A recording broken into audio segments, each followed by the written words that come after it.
Entonces les habló así: vosotros sabéis muy bien que nuestra ley prohíbe que un judío se junte con un extranjero o lo visite, pero Dios me ha hecho ver que a nadie debo llamar impuro o inmundo. Por eso, cuando enviasteis por mí, vine sin poner ninguna objeción. Ahora permitidme que os pregunte: ¿para qué me habéis hecho venir?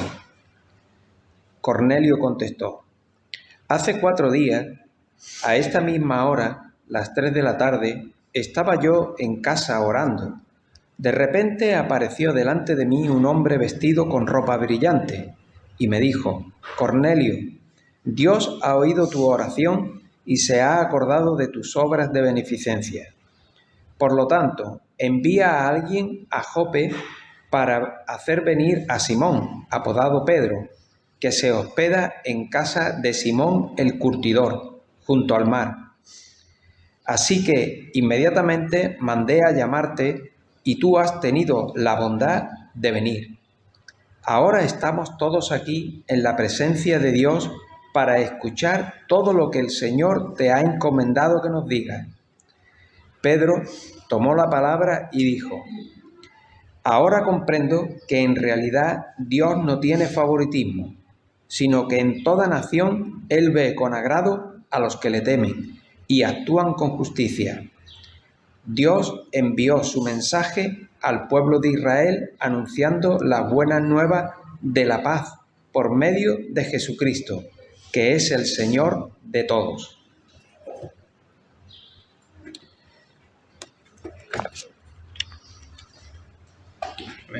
Gracias.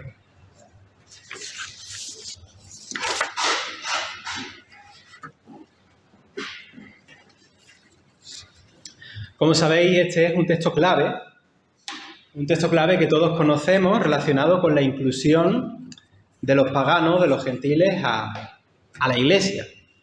Es un pasaje fundamental para comprender que el proyecto de Dios no se circunscribe a un pueblo concreto, sino que se proyecta a todas las naciones, a todas las personas. Como decimos con frecuencia, todo el mundo está invitado a la mesa de Jesús.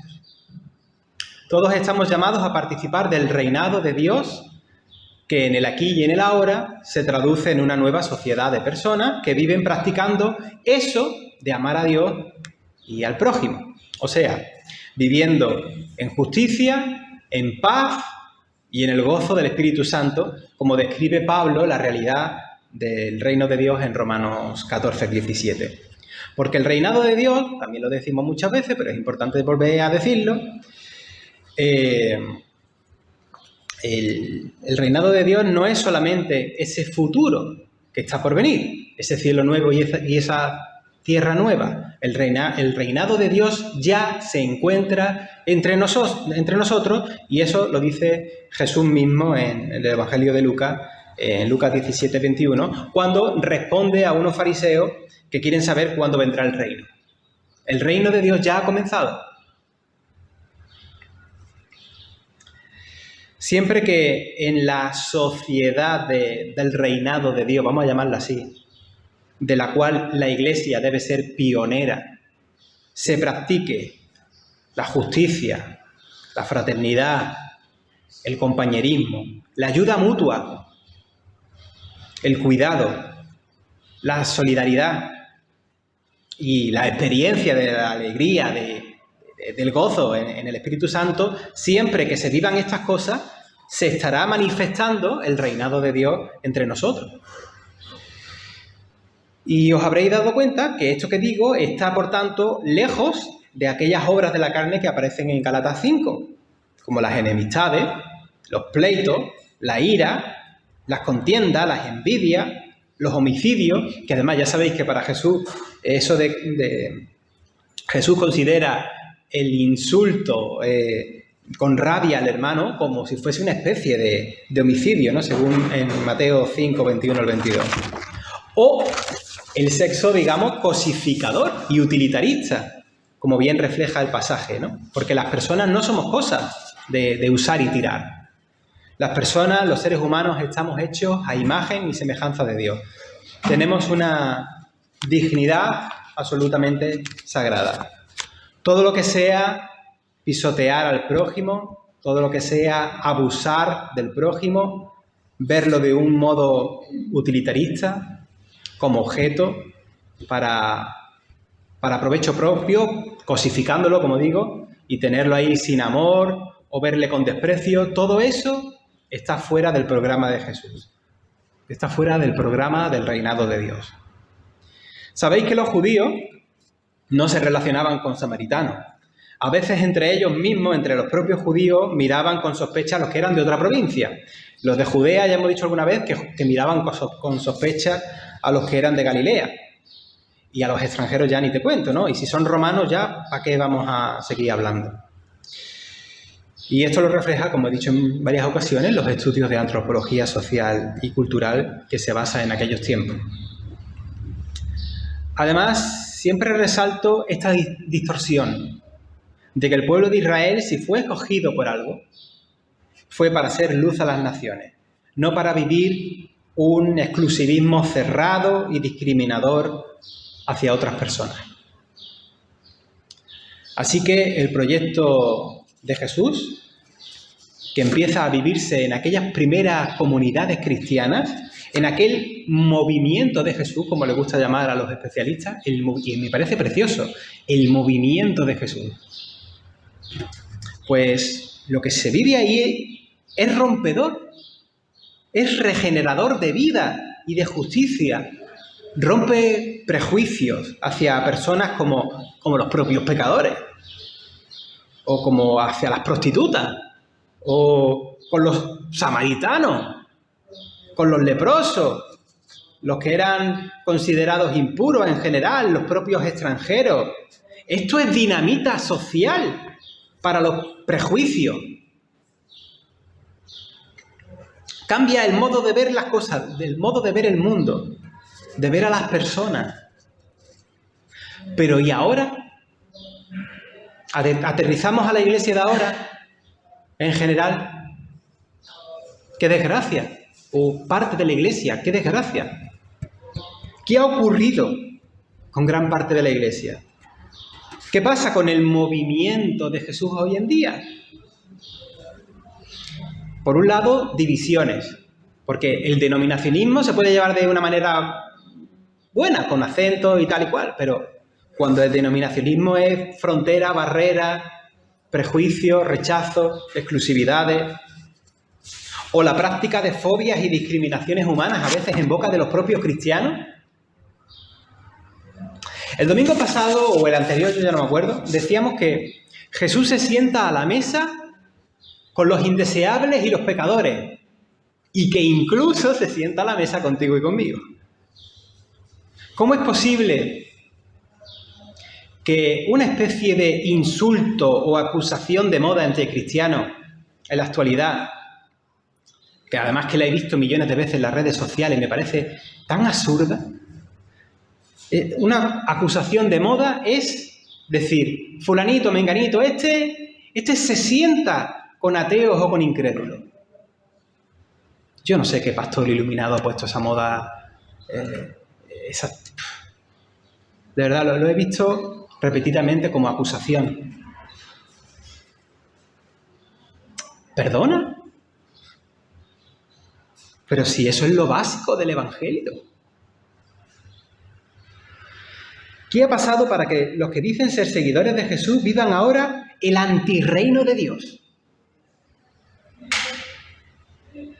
Creo, yo tengo la sospecha de que se basan en 1 Corintios 5:11. Pero que lean también el versículo que va delante, el 10. Que lean el 10. Bueno, o el trozo entero. Y no es la primera vez que determinados tipos de violencia, que puede ser la violencia física, pero no necesariamente, porque puede ser imposición verbal, puede ser una especie de bullying espiritual, o llámalo como quiera. De esas maneras, con esas formas, los violentos arrebatan el reino. Ponen la zancadilla al reinado de Dios para que no prospere. para que no florezca. Lo quieren arrancar para que no dé fruto. Que eso es lo que significa aquello de que los violentos arrebatan el reino. Porque hay gente que interpreta ese versículo como si uno tuviese que ser violento para abrazar el reino. ¿No es así? Eso es una más de tantas distorsiones.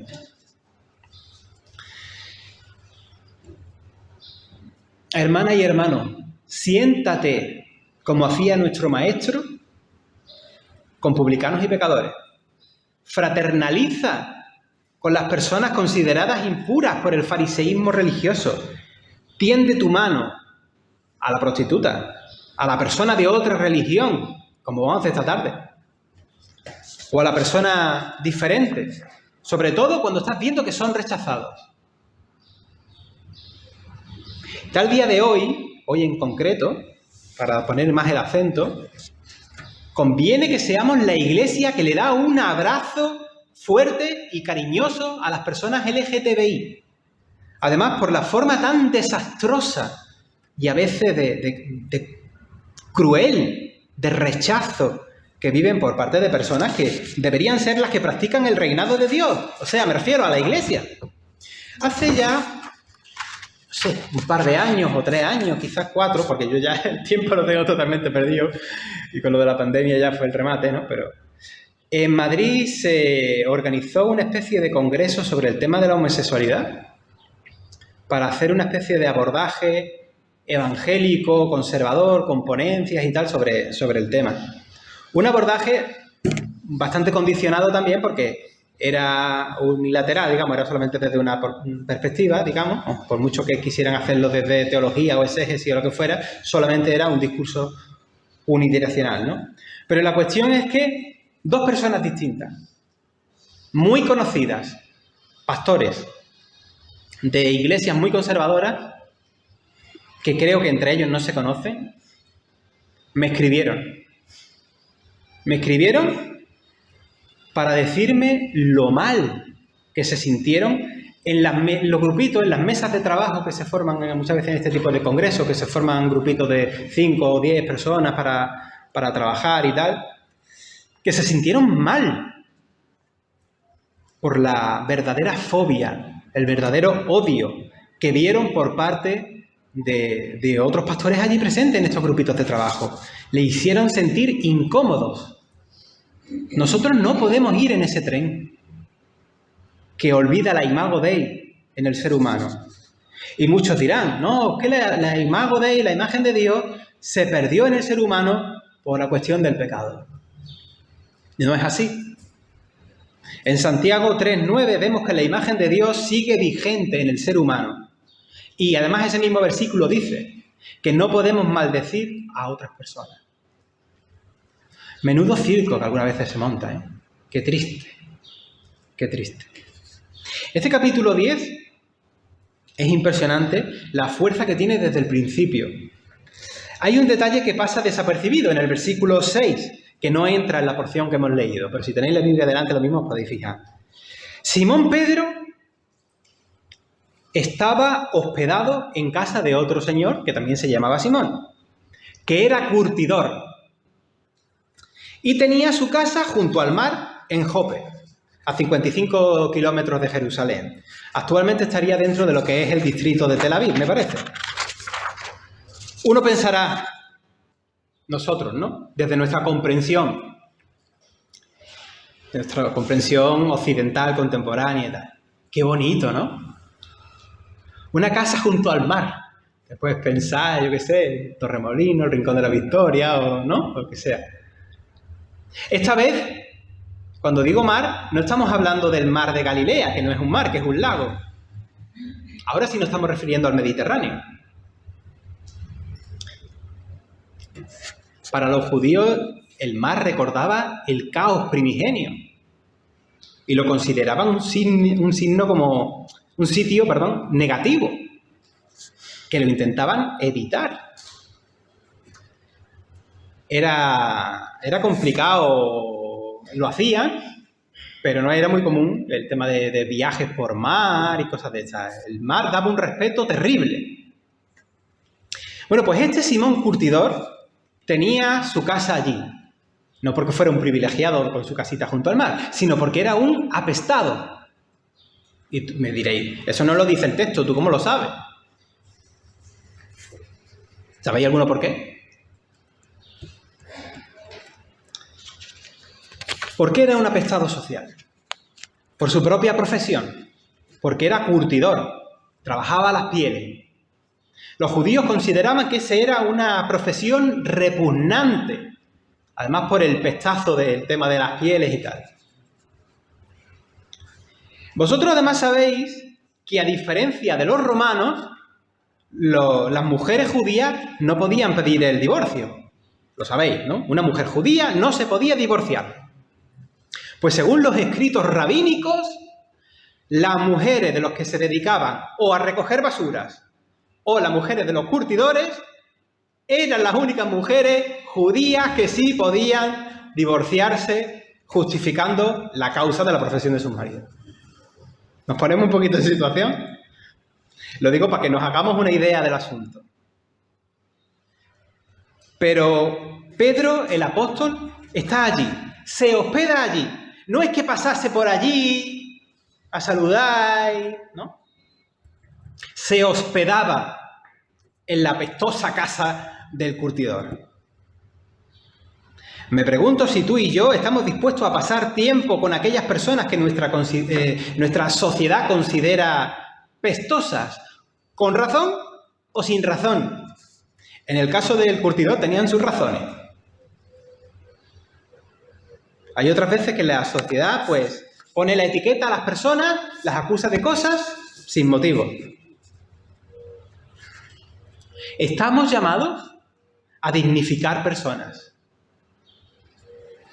Acuérdate de Zaqueo y sus amigos, de Mateo, del leproso samaritano, de la samaritana del pozo, de cualquier otra persona socialmente rechazada, a veces por motivos religiosos, que esa es la cuestión que a mí más me llama la atención. Tú y yo jugamos en el equipo de Jesús. Vivimos a favor de la vida.